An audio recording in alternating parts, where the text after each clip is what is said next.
마음이 드셨다면 구독, 좋아요 꼭 부탁드리겠습니다. 고맙습니다. 시청자 여러분 안녕하세요. 김동수입니다. 이 시간에는요, 양도소득세를 줄이는 그런 노하우 몇 가지를 여러분들에게 전해드리도록 하겠습니다. 사실은 지금 우리가 살고 있는 시대는 재테크 시대 아니겠습니까? 당연히 재테크도 있지만 또 세금을 줄이는 세테크도 여러분들이 알아야 좀 재산을 지킬 수가 있습니다. 여러분, 양도소득세는 세무서에서 징수하기 때문에 국세 아닙니까? 국세라고 하는 것은 주로 세무서에서 징수하는 것이고요. 지방세는 시장군수 구청장으로부터 고지서가 나오는 것은 지방세다, 이렇게 보시면 되겠어요. 그 양도소득세는 국세이면서 여러분들이 직접 납부하니까 직접세입니다. 직접세라고 하는 것은 세금을 납부하는 납세자와 세금을 부담하는 담세자가 일차는 세금이 직접세 아니겠습니까? 그리고 여러분들 양도소득세는 여러분들이 직접 세무서에 가서 신고하고 납부하는 세금입니다. 그러나 법으로 정한 대로 신고를 하지 않으면, 예를 들어서 양도소득세는 양도일이 속하는 그 달의 말일부터 2개월 이내에 신고해야 되는데, 신고하지 아니하면 무신고, 불성실, 가산세, 산출세액의 20%가 붙습니다. 양도소득세는요, 종합소득에 합산하는 건 아닙니다. 종합소득에 합산하지 않고 별도로 과세하는 양도소득세는 분류과세가 되겠습니다. 그리고 양도소득세는 여러분들이 강원도에 있는 부동산을 팔았던, 제주도에 있는 부동산을 팔았던 주소지, 주민등록법에 의한 주소지를 관할하는 세무서에다가 신고하고 납부해야 되겠는데요. 여러분들 다 아실 거예요. 간단하게만 소개하겠습니다. 이 양도소득세는 보유기간 장단에 따라 세금이 달라지죠. 이때 보유기간이라고 하는 것은 취득일로부터 양도일까지입니다. 언제 샀느냐, 언제 팔았느냐 하는 겁니다. 원래 취득 시기는 계약서상 잔금 지급일이 원칙이고요. 양도 시기는 매도인 입장에서 대금을 청산하는 날, 대금을 받는 날이 양도시기인데, 우리 법에서는 보유기간 확인은 어떻게 하느냐, 등기사항 전부증명서에 의해서 보유기간을 확인합니다. 등기부로 확인하는 거예요. 그래서 이렇게 보유기간에 따라서, 장단에 따라서 세율이 달라진다. 그러면 일반적으로 첫 번째, 일반적인 부동산입니다. 토지라든가 건물, 부동산에 관한 권리는 보유기간이 1년 미만 보유하고 양도하면 세율이 50%입니다. 양도소득세 과세표준에 따라서 50%가 되겠고, 일반 부동산은 1년 이상 2년 미만 보유하고 팔았다, 40%입니다. 그런데 일반 부동산을 2년 이상 보유하고 팔면은 7단계 초과 누진세율입니다. 그러니까 여러분들이 최소한 토지라든가 건물, 부동산에 관한 권리는 2년 이상 보유하고 파는 것이 세금을 줄일 수가 있겠습니다. 이때 2년 이상 보유하고 양도하게 되면 세율은 7단계 초과 누진세율을 적용하는데요. 6%, 15%, 24%, 35%, 38%, 40%, 42%까지 최고 세율, 그러니까 최하 6%부터 최고 42%까지 양도소득세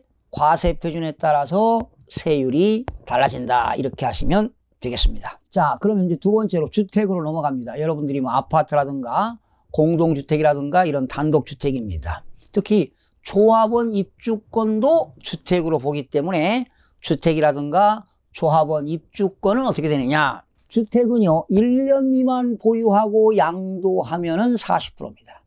1년 이내 양도하고 보유기간이 1년 이내는 40%. 그리고 이 주택은요 1년 이상만 보유하면 무조건 7단계 초과 누진세율입니다. 6%부터 최고세율 42%까지 적용하게 되는 겁니다. 그러니까 일반 부동산과 주택은 달라요. 주택은 1년 이내 팔면 40%, 주택은 1년 이상 보유하고 팔면은 7단계 초과 누진세율이다. 그런데 주택은 7단계 초과 누진세율은 6%부터 15%, 24%, 35%, 38%, 40%, 42%가 되겠는데 1세대 2주택은 어떻게 되느냐? 뭐 일반적인 경우는 이런데 전국에 조정 대상 지역이 있어요. 서울은 다 조정 대상 지역이죠. 그리고 수도권 일부가 있고 부산에 이렇게 조정 대상 지역이 있는데 이런 조정 대상 지역에서 2주택을 가진 사람이 하나의 주택을 팔았을 때는 7단계 초과 누진세율 그 세율에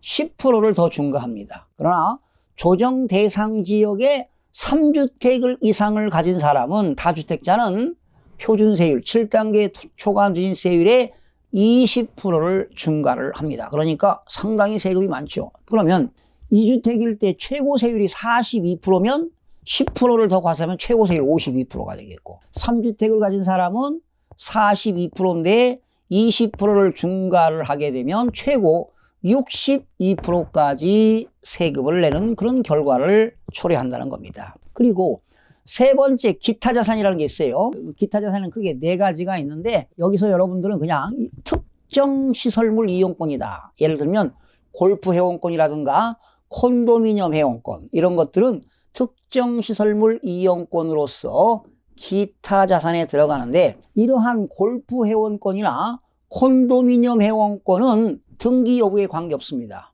그리고 뭐 이건 등기가 거의 아니죠. 부동산이 아니니까 등기에 관계없는데 이 특정 시설물 이용권 즉 기타 자산은 보유기간에 관계없고 등기 여부에 관계없이 무조건 7단계 초과 누진세율을 적용합니다. 그러니까 여러분들이 골프 회원권을 사는 경우는 주로 언제 골프 회원권이 좀 떨어집니까? 겨울에 많이 떨어지죠. 겨울에 사가지고 봄, 가을에 팔면은 가장 좋습니다. 시즌 때. 그런데 이런 골프 회원권은 여러분이 겨울에 12월에 사가지고 내년 봄에 4월이나 5월에 여러분이 팔았다. 그랬을 때 보유기간 관계없이 7단계 초과 누진세율을 적용합니다. 과거에는 이런 골프 회원권이라든가 콘도미니엄 회원권 가지고 시세 차익을 얻어서 이익을 많이 보던 시절이 있었는데 지금은 골프 회원권이 많이 떨어졌죠. 콘도미니엄 회원권은 말할 것도 없어요. 이런 거 투자 가치가 없는 겁니다. 과거에 콘도미니엄 회원권도 몇 천만 원 갔는데 요즘 경매에 나오는 콘도 회원권은 정말 뭐 2, 300만 원짜리 있습니다. 그 투자 가치가 없어요. 효용 가치가 없습니다. 기타 자산은 보유기간 관계없고 등기 여부 관계없이 7단계 초과 누진세율을 적용한다. 이렇게 하시면 되겠는데 자 그러면 양도소득세를 절세할 수 있는 뭐를 설명하려고 하느냐 이런 겁니다. 여러분이 주택도 가지고 있고 아파트도 가지고 있고 골프 회원권도 가지고 있는데요. 예를 들어서 아파트는 처분하게 되면 양도 차익이라는 건 이익 생긴 거지요. 양도가액에서 이제 필요경비를 빼가지고 이익이 생긴 게 양도 차익이고 손해보고 팔았다면 양도 차손이 생긴 거예요. 그러면 아파트나 골프 회원권을 손해보고 팔면 당연히 세금이 없겠죠. 그런데 아파트는 이득이 양도 차익이 2억이 생겼어요. 2억이 생겼고 골프 회원권을 팔았는데 손해보고 팔았어요. 양도 차손이 1억이 생겼습니다. 그랬을 때 각각 따로따로 팔겠죠? 지금 2019년 아니겠습니까? 2019년도에 아파트를 처분하고 2억 양도차익이 있으니까 당연히 세금 내겠죠. 그런데 골프 회원권을 처분하려면 2019년도에 팔아야 돼요. 그런데 골프 회원권을 2020년도에 팔았다. 2020년도 2월에 팔았다. 그러면 사업연도가 회계연도가 바뀌었죠. 그러니까 2019년 1월 1일부터 2019년 12월 31일 그 사업연도 안에 아파트를 팔아서 양도차익이 2억 생기고 골프 회원권을 팔아서 양도차손이 1억이 생겼다면 통산하는 겁니다. 신고할 때 같이 신고하는 거예요. 그러면 통산하니까 양도차익이 1억으로 줄잖아요.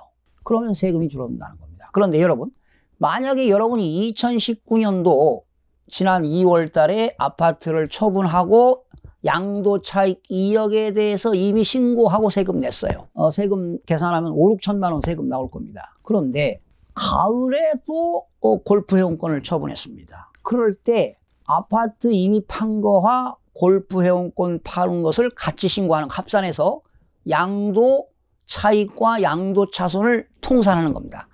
양도 차손이익을 통산하는 거예요.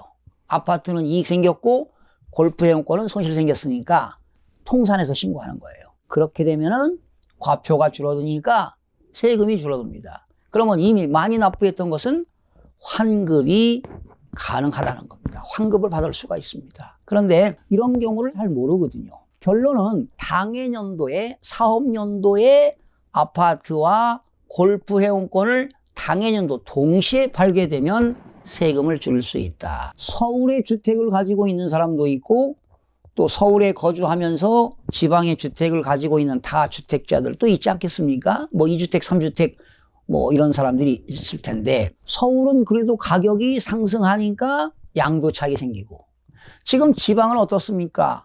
경북, 경남, 특히 뭐 울산, 이런 충남, 충북 이런 지역은 가격이 지금 떨어지고 있습니다. 그러니까 과거에 산 것이 지금 처분하면은 양도 차손이 생기니까 서울 것은 팔면 양도 차익이니까 당연히 세금 내겠고 지방에 팔면 양도 차손이니까 세금이 없겠지요. 그런데 당해년도에 팔아라 이 말이에요. 당해년도에.